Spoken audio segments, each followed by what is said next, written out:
Halo, perkenalkan, nama saya Dimas Anugrah. Jadi di sini saya akan membahas teori kepribadian yang cukup memiliki impact besar dalam ilmu psikologi. Meskipun beberapa ahli juga memiliki kritik tersendiri. Jadi teori ini berusaha untuk memahami manusia berdasarkan pengalaman masa lalunya. Memiliki penekanan pada kesadaran, prakesadaran, dan ketidaksadaran, serta menempatkan seks dan agresi menjadi salah satu pembahasan besarnya. Teori psikoanalisis Sigmund Freud.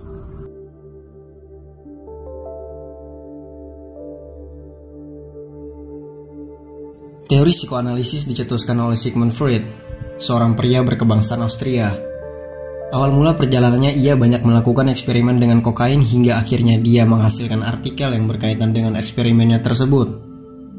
Dan beberapa karya besar antara lainnya, Studies on Hysteria, Interpretation of Dream, On Dreams, Psychopathology of Everyday Life, 3 Essays on the Theory of Sexuality, Jokes and Their Relation to the Unconscious. Konsep dasar kepribadian. Menurut Sigmund Freud, ia membagi kepribadian dalam 3 level. Yang pertama adalah kesadaran, yaitu segala sensasi dan persepsi yang kita sadari pada saat ini. Yang kedua adalah bawah sadar, berisi semua dorongan atau insting yang tidak kita sadari, tapi ternyata berpengaruh terhadap perkataan, perasaan, ataupun perilaku kita. Dan yang ketiga adalah prasadar, yang mana berada di tengah-tengah sadar dan juga bawah sadar. Dalam level ini berisi pikiran yang berada di bawah sadar tetapi bisa timbul ke kesadaran. Dan Freud juga mengenal 3 struktur dasar kepribadian. Ada id, ego, dan superego. Id sepenuhnya berada di alam bawah sadar dan ia berkaitan erat dengan pleasure principle. Sedangkan ego adalah salah satunya yang berhubungan dengan alam semesta dan ia bertanggung jawab terhadap reality principle. Dan yang terakhir adalah superego, yang mewakili moralitas dan idealistik prinsipal dalam sebuah kepribadian. Freud mengatakan bahwa manusia termotivasi untuk mencari kesenangan serta menurunkan ketegangan ataupun kecemasan dan dorongan-dorongan dasar. Dalam teori psikoanalisis sering disebut dengan istilah insting dan dikelompokkan ke dalam 2 kategori.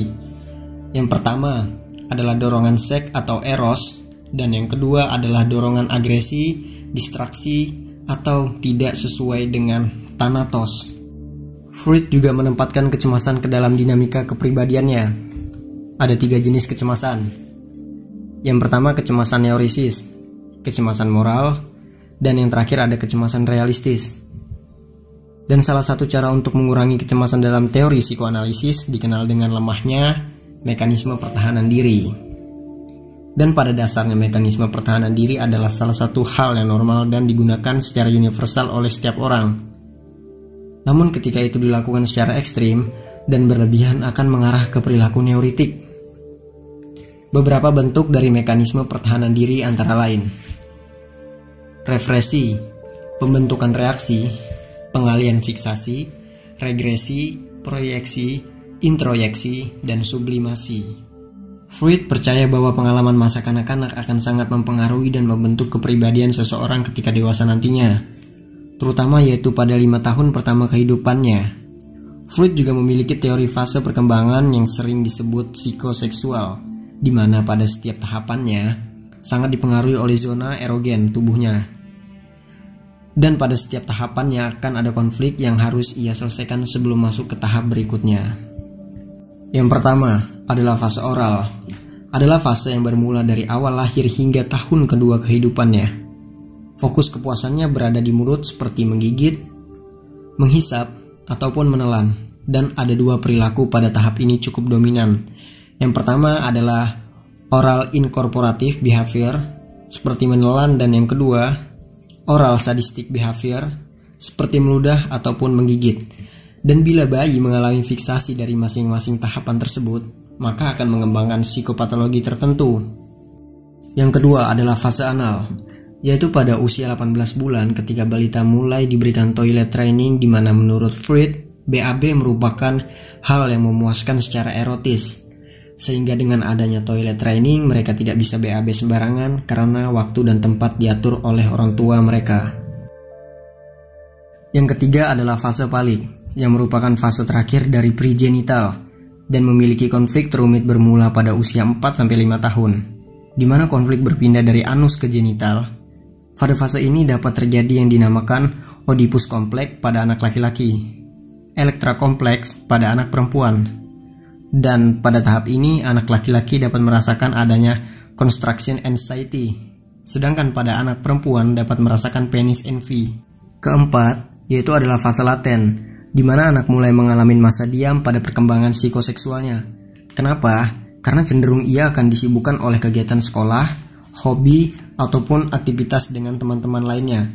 Dan pada usia ini, 3 struktur kepribadian, id, ego, superego, telah dibentuk dan hubungan ketiganya telah terkristal. Dan yang terakhir, fase kelima, yaitu fase genital, yang dimulai ketika pubertas, di mana pada tahap ini hanya memiliki sedikit konflik dan tidak seintens fase sebelumnya. Freud tidak berfokus pada perkembangan setelah pubertas, karena menurut Freud, perilaku ketika dewasa ditentukan oleh masa kanak-kanak mereka. Bagaimana teori psikoanalisis memandang psikopatologi? Psikoanalisis memandang bahwa psikopatologi muncul karena adanya kejadian traumatis pada masa lalu yang ternyata berusaha ia tekan ke dalam alam bawah sadar mereka. Dan dari sana, Freud mengembangkan teknik-teknik terapeutik yang meliputi, dan yang pertama dinamakan dengan asosiasi bebas, yang mana pasien diminta untuk mengutarakan segala pikiran yang muncul di benak pertama kali dan tidak peduli betapa memalukan ataupun menyakitkan dari ingatan-ingatan tersebut.